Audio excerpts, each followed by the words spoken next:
ನನಗೆ ಅನಿಸಿದ್ದು ನಿಮಗೆ ಟ್ರೈಲರ್ ಲಾಂಚ್ ಇವೆಂಟ್ ವೇದಿಕೆಯಲ್ಲಿ ಕ್ರೇಜಿ ಕ್ವೀನ್ ರಕ್ಷಿತಾ ಮೇಡಮ್ ಅವರು ಒಂದು ಕಾಂಪ್ಲಿಮೆಂಟ್ ಕೊಟ್ಟರು ನಿಮಗೆ.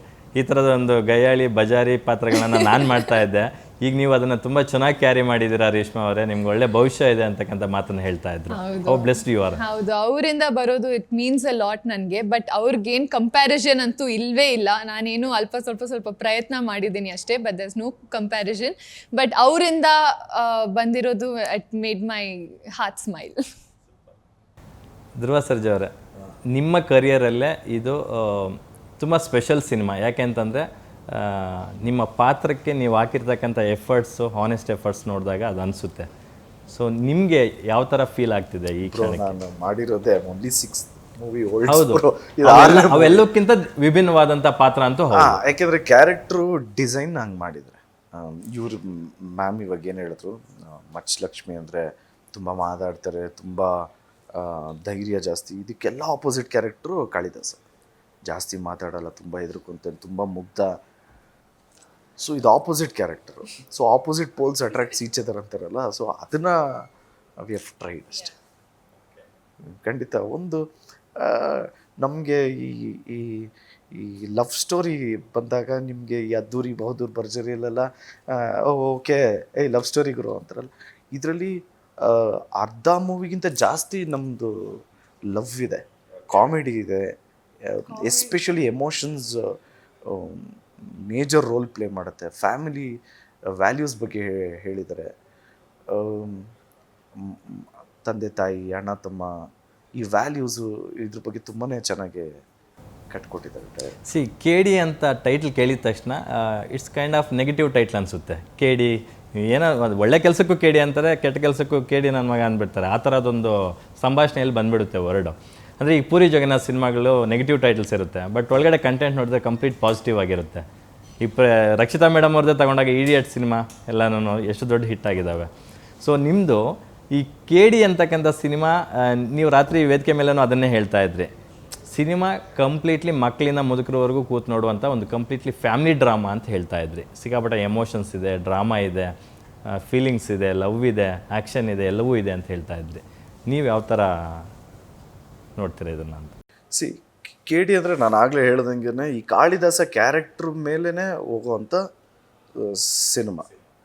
ಸೊ ಈ ಕ್ಯಾರೆಕ್ಟ್ರಿಗೆ ಇವನು ಏನೇನು ಫೇಸ್ ಮಾಡ್ತಾನೆ, ಇವನು ಯಾರನ್ನ ಮೀಟ್ ಮಾಡ್ತಾನೆ, ಇವನ ಲೈಫಲ್ಲಿ ಏನೇನು ತಿರುವು ಇವನಿಗೆ ಸಿಗುತ್ತೆ, ಮತ್ತು ಎಲ್ಲದಕ್ಕೂ ಏನು ರೌಂಡ್ ಆಫ್ ಕೊಟ್ಟಿದ್ದಾರೆ ಡೈರೆಕ್ಟ್ರು, ಕ್ಲೋಷರ್ ಏನು ಕ್ಯಾರೆಕ್ಟ್ರು ಈ ಕ್ಯಾರೆಕ್ಟ್ರು ಮಾತಾಡಿ ಹೋದ್ಮೇಲೆ ನೆಕ್ಸ್ಟ್ ಏನು what is the thing he is doing, ಇವಾಗ ಮಾತಾಡೋ ಹೋದ್ಮೇಲೆ ಏನು ಮಾಡ್ತಾನೆ, ಇದು ಪ್ರಾಮಿಸ್, ನೀವು ಕತೆ ನೋಡಿದ್ರೆ ಗೊತ್ತಾಗುತ್ತೆ. ಆ್ಯಂಡ್ ಡೈರೆಕ್ಟ್ರ್ ಬಗ್ಗೆ ನಾನು ಏನಕ್ಕೆ ಸ್ಪೆಸಿಫೈ ಮಾಡ್ತಾಯಿದ್ದೀನಿ ಅಂದರೆ, ಸ್ಪೆಸಿಫಿಕಲಿ ಬಿಕಾಸ್ ಎಲ್ಲರೂ ದೊಡ್ಡ ಆರ್ಟಿಸ್ಟ್ಗಳು. ಇವಾಗ ಸಂಜಯ್ ದತ್ ಸರ್ ಇರ್ಬೋದು, ರವಿಚಂದ್ರನ್ ಸರ್ ಇರ್ಬೋದು, ರಮೇಶ್ ಅರವಿಂದ್ ಸರ್ ಇರ್ಬೋದು, ರವಿಶಂಕರ್ ಸರ್ ಇರ್ಬೋದು, ಸುಚೇಂದ್ರ ಪ್ರಸಾದ್ ಸರ್. ಸೊ ಈ ದೊಡ್ಡ ಆ್ಯಕ್ಟರ್ಸ್ ಎಲ್ಲ ಮಾಡಿದಾಗ ಅವ್ರಿಗೆ ಆದಂಥ ಸ್ಕ್ರೀನ್ ಸ್ಪೇಸ್ ಕೊಡಬೇಕಾಗತ್ತೆ. ಆ ಸ್ಕ್ರೀನ್ ಸ್ಪೇಸ್ ಕೊಟ್ಟು ನೀವು ಈ ಕಡೆ ಪ್ಯಾರಲಲ್ಲಿ ಕತೆ ಹೇಳಿ, so it is a task sir. ಎಲ್ಲ ನಾವು ಸುಮ್ಮನೆ KDಯಲ್ಲಿ ನಾವು ಕಾಳಿದಾಸನ ಪಾತ್ರ ಮಾಡಿರೋದಷ್ಟೇ. ನಿಜವಾಗ್ಲೂ ಈ ಕಾಳಿದಾಸನ ಕಿಂಗ್ಡಮ್ನ ಕಟ್ಕೊಟ್ಟಿರೋದು ಡೈರೆಕ್ಟ್. ನನಗನ್ಸಿದ್ದು ಧ್ರುವ ಸರ್ಜಾ ಅವರಿಗೆ ಲಾಂಗ್ ಹೇರ್ ತುಂಬ ಇಷ್ಟನಾ ಅಂತ. ಯಾಕಂತಂದರೆ ಪೊಗರು ಸಿನಿಮಾದಿಂದ ಅದು ಹಂಗೆ ಕಂಟಿನ್ಯೂ ಆಯಿತು. ನೀವು ಸಿನಿಮಾಗೋಸ್ಕರ ಎಷ್ಟು ಡೆಡಿಕೇಟೆಡ್ ಅಂದರೆ, ನಾವೇ ನೋಡ್ದಂಗೆ ಮದುವೆ ಕೂಡ ನೀವು ಹೇರ್ ಚಾಪ್ ಮಾಡಿಸಿರ್ಲಿಲ್ಲ. ಸೊ ಈ ಸಿನಿಮಾಗೂ ಲಾಂಗ್ ಹೇರ್ ಬಿಟ್ಕೊಂಡಿದ್ದೀರಾ? ಲಾಂಗ್ ಹೇರ್ ಅಲ್ಲ, ಖಂಡಿತ ಇಷ್ಟ ಇಲ್ಲ. ಅದು ಮೇಂಟೈನ್ ಮಾಡೋದು ಇಷ್ಟ ಇಲ್ಲ, ಬಿಯರ್ಡು ಇಷ್ಟ ಇಲ್ಲ. ಓಕೆ, ಬಿಯರ್ಡು ಇಷ್ಟ ಇಲ್ಲ. ಐ ವಾಸ್ ಇಂಟು ಬಾಕ್ಸಿಂಗ್ ಅಲ್ಲ ಮುಂಚೆ, ನಮ್ಗೆ ಅವಾಗಿಂದನೂ ಶಾರ್ಟ್ ಕಟ್, ಹಿಂಗೆ ಕ್ಲೀನ್ ಶೇವ್ ಅಲ್ಲ, ಗ್ಯಾಪಲ್ಲಿ ಎಲ್ಲ ಕೂದಲೆಲ್ಲ ಬಿಡ್ತೀವಿ, ಅದೆಲ್ಲ ಓಕೆ. ಜಾಸ್ತಿ ನಾವು ಇಷ್ಟಪಡೋದು, ನಾನು ಎಸ್ಪೆಷಲಿ ನಾನು ಇಷ್ಟಪಡೋದು ಶಾರ್ಟ್ ಕಟ್. ತುಂಬ ಖುಷಿ ಆಗ್ತಾ ಇದೆ. ಯಾಕೆಂದರೆ ಇವತ್ತು ಎಷ್ಟೋ ಜನ ಮಹಿಳೆಯರು ಹೇಳ್ತಾ ಇದ್ರು, ನನಗೆ PCOD ಪ್ರಾಬ್ಲಮ್ ಇತ್ತು ಸರ್, ಥೈರಾಯ್ಡ್ ಪ್ರಾಬ್ಲಮ್ ಇತ್ತು ಸರ್, ಆರಾಮಾಗಿ ನಾನು ಸಣ್ಣ ಆದೆ ಸರ್, ತುಂಬ ಥ್ಯಾಂಕ್ ಯು ಅಂತ ಎಷ್ಟೋ ಜನ ಹೇಳ್ತಾ ಇದ್ರು. ನಿಮಗೆ PCOD ಪ್ರಾಬ್ಲಮ್ ಇರಲಿ, ಥೈರಾಯ್ಡ್ ಪ್ರಾಬ್ಲಮ್ ಇರಲಿ, 100% ನೀವು ಸಣ್ಣ ಆಗಬೇಕು, ಆರೋಗ್ಯದಲ್ಲೂ ಸಮೇತ ತುಂಬ ಚೇತರಿಕೆ ಆಗಬೇಕು ಅಂದರೆ ಪ್ರತಿದಿನ ನಮ್ಮ ಜೀನಿ ಸ್ಲಿಮ್ನ ಯೂಸ್ ಮಾಡಿ. ಯಾಕೆಂದರೆ ಜೀನಿ ಸ್ಲಿಮ್ಮು ಒಂದು ಉತ್ತಮ ಆಹಾರ.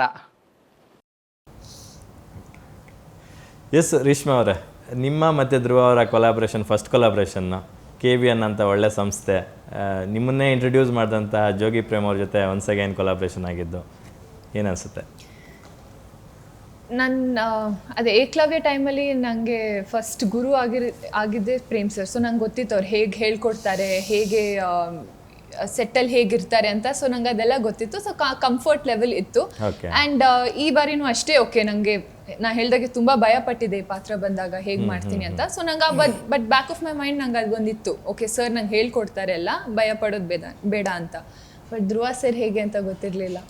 ಅವ್ರು ಹೇಗೆ ರಿಯಾಕ್ಟ್ ಮಾಡ್ತಾರೆ, ಅವ್ರು ಹೇಗಿರ್ತಾರೆ ಸೆಟ್ಟಲ್ಲಿ ಅಂತ ಗೊತ್ತಿರಲಿಲ್ಲ. ಸೊ ಆವಾಗ ಐ ಸ್ಟಾರ್ಟೆಡ್ ಓವರ್ ಥಿಂಕಿಂಗ್, ಸ್ವಲ್ಪ ಹೇಗೆ ಮಾಡಲಿ, ಹೇಗೆ ಹೋಗಿ ಮಾತಾಡಲಿ. ಅವ್ರ ಪಾತ್ರ ಅಷ್ಟೇ ವೈಲೆಂಟ್ ವೈಬ್ರೆಂಟ್, ಅವ್ರ ಪಾಪ ಮಗು ಥರ. ಅದು ಆಮೇಲೆ ಗೊತ್ತಾಯ್ತು. ಲೈಕ್ ನಂಗೆ ಏನಾದರೂ ಸಜೆಷನ್ಸ್ ಇದ್ರೆ ಅಥವಾ ನನ್ಗೇನಾದ್ರೂ ಹೇಳ್ಬೇಕಂದ್ರೆ ಆ ಫ್ರೀಡಮ್ ಇರುತ್ತಾ ಹೇಳಕ್ಕೆ ಅಂತ. But once we started shooting, actually shooting ಅಲ್ಲ, ನಾವು ಕಾಸ್ಟ್ಯೂಮ್ ಟ್ರಯಲ್ಸ್ ಮಾಡ್ತಾ ಇದ್ವಿ. ಅವಾಗ್ಲೇನೆ ವಿ ವರ್ ಲೈಕ್ ಓಕೆ ಸ್ವಲ್ಪ I can talk to him ಅಂತ ಅನಿಸ್ತು. ಬಟ್ ಶೂಟಿಂಗ್ ಟೈಮಲ್ಲೂ ಅಷ್ಟೇ, he gave me all the freedom and ನನಗೆ ತುಂಬ ಟಿಪ್ಸ್ ಎಲ್ಲ ಕೊಡ್ತಾ ಇದ್ರು. So that good healthy communication ಇತ್ತು.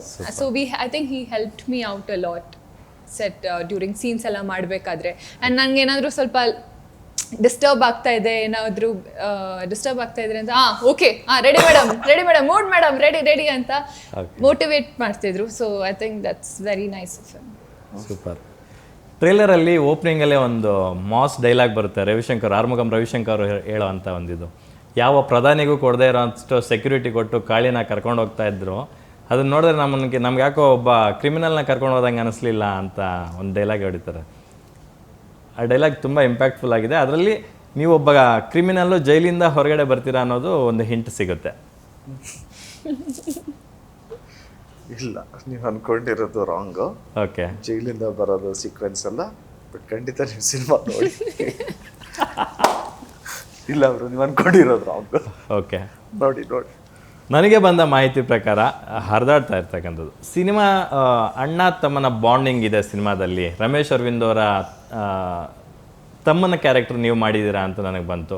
ಅದರಲ್ಲೂ ಕೂಡ ಈಗ ನೀವು ನಿಮ್ಮ ಅಣ್ಣನ ಕಳ್ಕೊಂಡ್ರಿ. It's been 5-6 years Chiru Sarja ಅವರು ನಮ್ಮನ್ನಾಗಲಿ. So how tough it was for you to digest ಅಂತ. ಯಾಕಂದರೆ ಆ ಥರದೊಂದು ಎಮೋಷ್ನಲ್ಲು ಬಾಂಡಿಂಗು, ಬ್ರದರ್ ಬಾಂಡಿಂಗ್ ಸೀಕ್ವೆನ್ಸ್ಗಳನ್ನ ಮಾಡೋದು ಎಷ್ಟು ಟಫ್ ಅನ್ನಿಸ್ತು ನಿಮಗೆ? ಸಿ ಐ ಟೆಲ್ ಯು, ನಮ್ಮಣ್ಣ ಪಾತ್ರ ಯಾರು ಮಾಡಿದ್ದಾರೆ ಅನ್ನೋದು ಸಿನಿಮಾ ನೋಡಾದ್ಮೇಲೆ ನಿಮ್ಗೆ ಗೊತ್ತಾಗುತ್ತೆ. ಎಸ್ಪೆಷಲಿ ಆ ಸಾಂಗ್ ಇದೆಯಲ್ಲ ಬ್ರೋ, ಜೋಡೆತ್ತು ಅಣ್ತಮ್ಮ. ಜೋಡೆತ್ತು ಅಣ್ತಮ್ಮ, ಅದರಲ್ಲಿ ಸೆಕೆಂಡ್ ಚರಣ ಬಂತು. ಓಕೆ, ಇದ್ದವರು ಭೂಮಿ ಮೇಲೆ ಇರಬೇಕಪ್ಪ ಅಂತ. ಅದನ್ನು ಶೂಟ್ ಮಾಡಬೇಕಾದ್ರೆ ಆ್ಯಕ್ಚುಲಿ ನಾನು ಸ್ವಲ್ಪ ಟೈಮ್ ತೊಗೊಂಡೆ. ಡೈರೆಕ್ಟ್ರು ಒಬ್ಬರು ಗೊತ್ತಾಯಿತು ಅನಿಸುತ್ತೆ. ನಾನು ಯೂಶ್ವಲಿ ಶೂಟಿಂಗು ಅಂದರೆ ಫಸ್ಟ್ ನಾನೇ ಇರೋದು, ಎಲ್ಲರಿಗಿಂತ ಮುಂಚೆ ಫಸ್ಟ್. ನಾನು ಅಲ್ಲಿ ಇಲ್ಲ ಅಂದಿದ ತಕ್ಷಣ ಡೈರೆಕ್ಟ್ರು ಗೊತ್ತಾಯ್ತು, ಏನೋ ಮಗ ಸ್ವಲ್ಪ ಡಿಸ್ಟರ್ಬ್ ಆಗಿದೆ, ಸ್ವಲ್ಪ ಟೈಮ್ ತೊಗೊಂಡು ಮಾಡೋ ಮಕ್ಕಳೇ ಅಂತ. So I missed Chiru like badly ಅಲ್ಲ, madly. Trust me, everything is incomplete without him. ಯಾರು ಏನು ಬೇಕಾದರೂ ಹೇಳ್ಬೋದು, ಅವ್ನ ರೂಪದಲ್ಲಿ ನಾನು ಬರ್ತೀನಿ. But we are all matured enough. Digest ಮಾಡ್ಕೊಳ್ಳೋದು ಕಷ್ಟ ಆಯಿತು. ಎಸ್ಪೆಷಲಿ ಈ ಮೂವಿ ಆ ಸಾಂಗ್ ಮಾಡಬೇಕಾದ್ರೆ ಅಂತೂ ತುಂಬ ಟೈಮ್ ತೊಗೊಂಡು 3 ದಿವಸ ಗ್ಯಾಪ್ ತೊಗೊಂಡೆಲ್ಲ ಮಾಡಿದ್ದು ಆ ಸಾಂಗ್. ಸೂಪರ್. ನನಗೂ ಆ ಪೇನ್ ಏನಂತ ತುಂಬ ಚೆನ್ನಾಗಿ ಗೊತ್ತು. ಚಿರು ಅವರು ಕಳ್ಕೊಂಡಿದ್ದಕ್ಕೆ ಇನ್ನೊಂದು 4-5 years ಆಗೋ ನಾನು ನಮ್ಮಣ್ಣನ ಕಳ್ಕೊಂಡಿದ್ದೆ. So we are sailing on the same boat. ನಾನು ಕಳ್ಕೊಂಡಿಲ್ಲ ಬ್ರೋ, ನಾನು ಕಳ್ಕೊಂಡಿಲ್ಲ. ಸೂಪರ್. ಎಲ್ಲ ಊರಿಗೆ ಹೋಗಿದ್ದಾರೆ, ಬರ್ತಾರೆ. ಜೊತೆಗಿರೋ ಜೀವ ಸದಾ ಜೀವ ಅಂತ ಅಂದ್ಕೋಬೇಕು. ಸೂಪರ್.